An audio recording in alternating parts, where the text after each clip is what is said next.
Assalamualaikum. Welcome to the Ask Me Physics channel, class 9 Physics, chapter number 4 के exercise के numerical problems को यहाँ हम डिस्कस करेंगे। न्यूमेरिकल प्रॉब्लम्स की वीडियो पार्ट 1 है ये, और इसमें हमें जो पहला न्यूमेरिकल दिया गया है उसको हम समझते हैं। कहते हैं कि एक दरवाज़े को खोलने के लिए 15 न्यूटन की क़ुव्वत है जो कि 30 डिग्री पर इस्तेमाल हुआ है। हॉरिज़ॉन्टली जो हॉरिज़ॉन्टल लेवल पर उसकी जो एंगल होती है वो 30 डिग्री है, ठीक है। और अब हमने क्या करना है कि आपने find the horizontal and vertical component of the force, यानी एक दरवाज़े को खोलने के लिए आपको 15 न्यूटन क़ुव्वत की ज़रूरत थी। 30 डिग्री एंगल पर उस पर क़ुव्वत लगाई गई है, तो हमने जो है वो आपने हॉरिज़ॉन्टल फोर्स का जो कंपोनेंट है और वर्टिकल फोर्स का जो कंपोनेंट है वो आपने कैलकुलेट करना है। तो इसमें डायग्राम ड्रा करने की ज़रूरत नहीं है, और जस्ट सिंपल जो है आपको डेटा दिया गया है और इसको हम सॉल्व करेंगे। पहले तो हमें जो रिजल्टेंट फोर्स दिया गया है वो है 15 न्यूटन, और जो एंगल दिया गया है वो है 30 डिग्री। फिर भी अगर आप डायग्राम बनाना चाहते हैं, मैं एक रफली डायग्राम यहाँ पर बनाऊंगा। एक ऐसा फोर्स है हमारे पास 15 न्यूटन का, ये फोर्स हमें दिया गया है, और ये जो है इसका 30 डिग्री एंगल है अलोंग एक्स एक्सिस के साथ जो है वो हमें दिया गया है। तो इस फोर्स को हम 2 कंपोनेंट्स में डिवाइड कर सकते हैं। इसको आप Fy और इसको आप Fx कह सकते हैं। तो अब आपको जो है Fx कैलकुलेट करना है, और दूसरा जो है आपने Fy कैलकुलेट करना है। हम इसको पार्ट ए और इसको पार्ट बी का नाम देंगे। अब अगर हम सॉल्यूशन की तरफ आते हैं, सॉल्यूशन ऑफ पार्ट ए, तो आपको जो पता है एज वी नो दैट हमने ये फार्मूले बनाए थे लेक्चर्स के दौरान, तो ये फार्मूले आपको याद होने चाहिए कि Fx जो है वो असल में F cos थीटा के बराबर होता है। अगर आप इसमें पुटिंग वैल्यूज़ करते हैं तो आपके पास 15 न्यूटन का क़ुव्वत होगा और cos 30 डिग्री आएगा। अब अगर आप इसको कैलकुलेट करते हैं थ्रू कैलकुलेटर या इसको आप निकालते हैं टेबल से, तो आपको इसकी वैल्यू मिलेगी 0.866 या 0.87 आप लिख सकते हैं। तो आपके पास जो Fx की वैल्यू आई, इन दोनों को मल्टीप्लिकेशन से आपको 13.1 न्यूटन का आंसर आएगा। ये पहला पार्ट आपका सॉल्व हो गया है। आपके पास हॉरिज़ॉन्टल, ये हॉरिज़ॉन्टल कंपोनेंट ऑफ फोर्स है, ठीक है।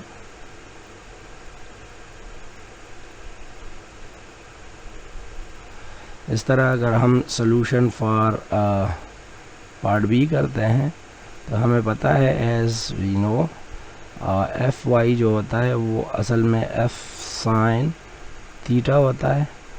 पुटिंग वैल्यूज़ करें आप 15 न्यूटन अपनी जगह, और यहाँ पर आप मल्टीप्लाई भी लिख सकते हैं, कोई इशू नहीं है। sin 30 डिग्री 15 न्यूटन आपको जब आप टेबल से देखोगे तो आपको sin 30 की जो वैल्यू मिलेगी वो मिलेगी 0.5, और ये दोनों मल्टीप्लाई करने से आपको मिल जाएगा 7.5 न्यूटन। ये आपके पास हो गया Fy जो कि वर्टिकल कंपोनेंट ऑफ फोर्स है, वर्टिकल कंपोनेंट ऑफ फोर्स। और इस तरह ये न्यूमेरिकल यहाँ पर ख़त्म हुआ चाहता है। प्रॉब्लम नंबर 2 में कह रहे हैं कि एक कार इंजन पर जो एक बोर्ड लगा होता है उसको टाइट करने के लिए 40 न्यूटन मीटर का जो टार्क है वो दरकार है। तो एक डेटा तो हमारे पास यहाँ पर न्यूमेरिकल में ये आ गया, और यहाँ पर ये भी बताया गया है कि आपने 25 सेंटीमीटर का जो रेंच है वो इस्तेमाल किया है, ठीक है। यानी हम जो मोमेंट आर्म यूज़ कर रहे हैं वो 25 सेंटीमीटर का जो है वो हमारे पास है, उसकी लेंथ मैक्सिमम। तो और हम परपेंडिकुलरली जो है उस रेंज पर फोर्स लगा रहे हैं। परपेंडिकुलरली का मतलब ये है कि हमारे पास जो यहाँ पर थीटा की वैल्यू होगी वो 90 डिग्री होगी। तो कितना फोर्स जो है वो आपने यहाँ पर कैलकुलेट करना है, कितना फोर्स जो है वो रिक्वायर्ड होगा कि हम इस रेंज पर और इस नट पर लगाए कि ये नट जो है वो टाइट हो जाए या खुल जाए। ठीक है, ये इसको खोलना है तो आपने कितना फोर्स लगाना है ये हमने भी यहाँ देखना है। तो हम पहले डेटा निकाल देते हैं, गिवन डेटा।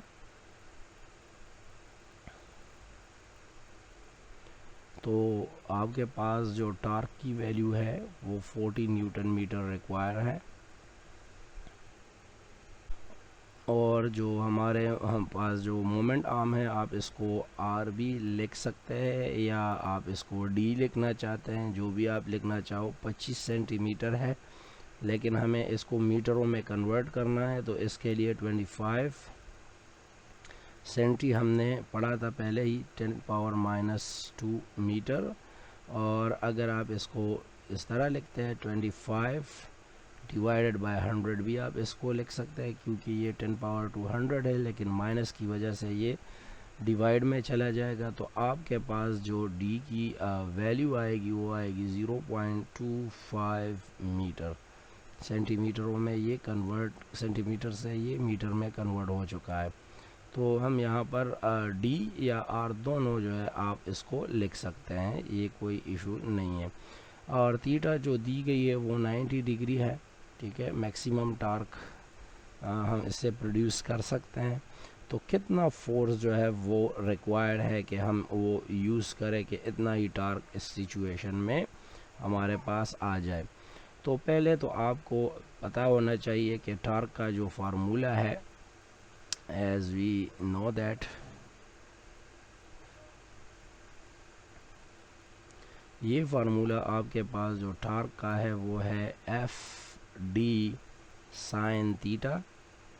और चूँकि हमारे पास साइन की वैल्यू भी जो है वो थीटा की वैल्यू मौजूद है साइन 90, तो इसकी वैल्यू 1 के बराबर होती है। आपको पता होना चाहिए साइन की वैल्यू मैक्सिमम 90 पर होती है, जो कि 1 होती है। तो यहाँ से ये चीज़ भी निकल गई और आपके पास एफ डी आ गया। अब दोनों साइड को आप डी से डिवाइड करें तो आपको फोर्स पर एक फार्मूला मिल जाएगा, divide both side bye D.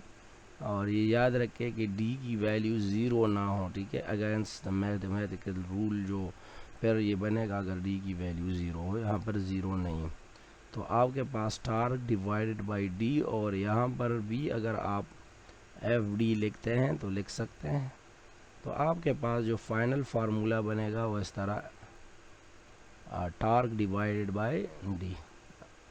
अब पुटिंग वैल्यूज करें तो हम यहाँ से इसको सॉल्व करते हैं। अब क्वेश्चन सॉल्व हो चुका है, जस्ट कैलकुलेशन करनी है।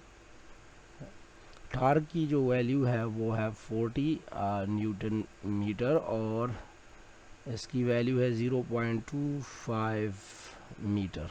मीटर कट जाएगा और आपके पास जो फोर्स 40 वैल्यू है वो 0.25 पर डिवाइड करने से 160 न्यूटन जो है वो बच जाएगा। तो ये है रिक्वायर्ड फोर्स जो हमसे यहाँ पर मांगा गया था, ये है रिक्वायर्ड फोर्स।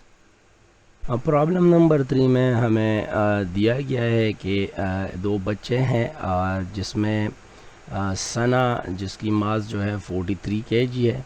इसकी अगर हम मास का जिक्र करते हैं 43 kg, ठीक है, मास ऑफ सना आप लिख सकते हैं 43 kg। और दूसरे साइड पर फेज़ है, ठीक है। अब जो है सना जो है वो पिवट पॉइंट से जो डिस्टेंस है उनकी 1.8 मीटर है, यानी डिस्टेंस ऑफ सना जो है वो 1.8 मीटर है, ठीक है।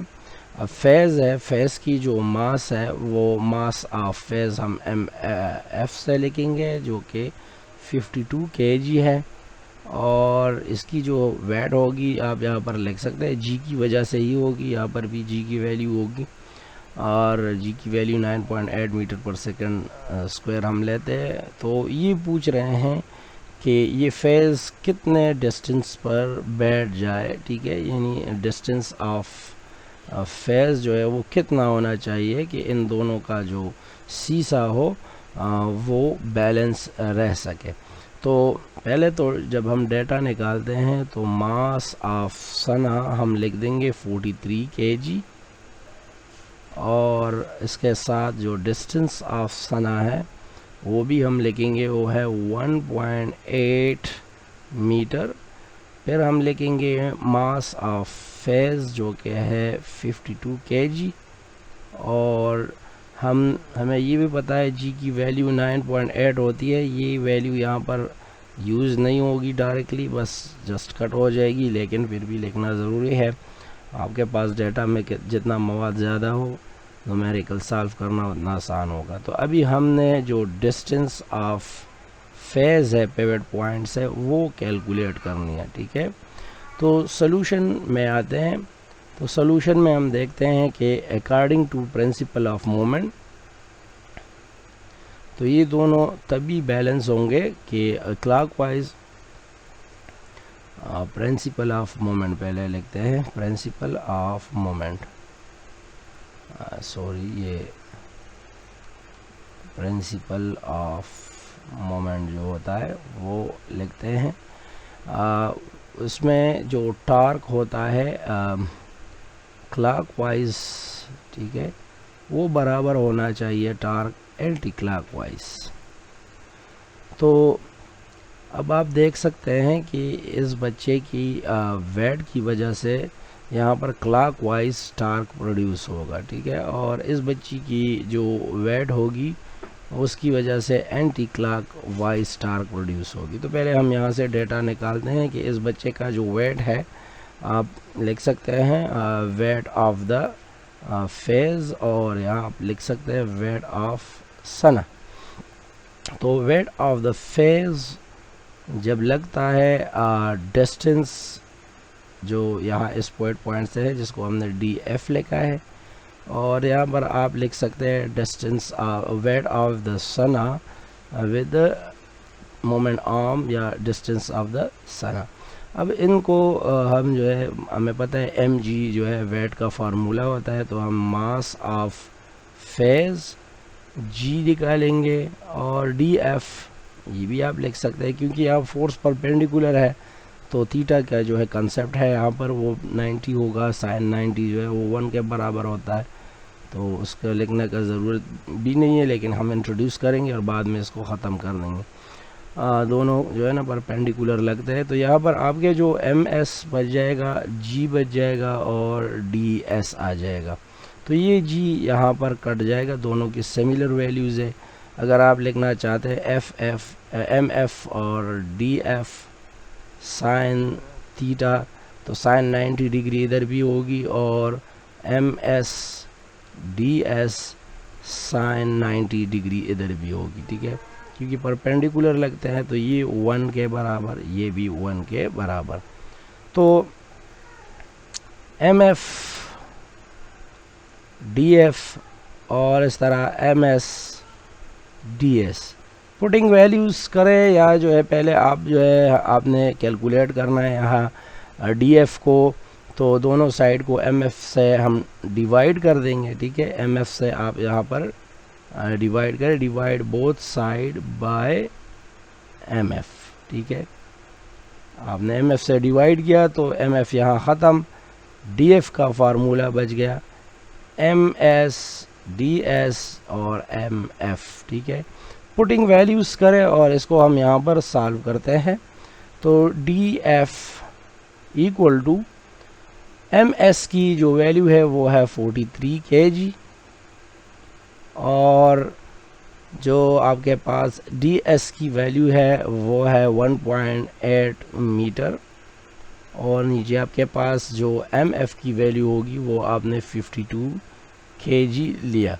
अब kg के साथ कट जाएगा। अगर आप यहाँ पर अब इसको सॉल्व करते हैं तो पहले तो इन तीनों को आप देख सकते हैं 43 kg और 1.8 को मल्टीप्लाई करें, 52 से डिवाइड करें, तो आपके पास जो लास्ट वैल्यू आएगी वो 1.5 मीटर ही आएगी, जो कि रिक्वायर्ड वैल्यू है। Required value of moment arm आप यहाँ लिख सकते हैं। यानी अब आपको फिगर से ही पता चल रहा है कि ये बच्ची जो है वो उसकी वेट कम है बनिस्बत फेस की वेट उससे ज़्यादा है, तो इसलिए इन दोनों के दरमियान अगर आप जो है वो मोमेंट आर्म लाना चाहते हैं, ठीक है, इसको हम यहाँ से ये लाइन जो है ये मिसकंसेप्शन क्रिएट करेगी, यहाँ पर ये डिस्टेंस ज़्यादा है और इसका डिस्टेंस कम होना चाहिए। तो ये हमारे पास जो है फेस की जो डिस्टेंस होनी चाहिए वो 1.5 मीटर होगी, यानी डिस्टेंस कम होगी इसकी पिवट के हिसाब से, क्योंकि इसका वेट ज़्यादा है, तभी जो है ये दोनों बैलेंस हो सकेंगे। और ये वीडियो नंबर पार्ट 1 थी और पार्ट 2 में आपसे मुलाकात होगी। वीडियो को लाइक, सब्सक्राइब और शेयर ज़रूर कीजिएगा। अल्लाह हाफिज़।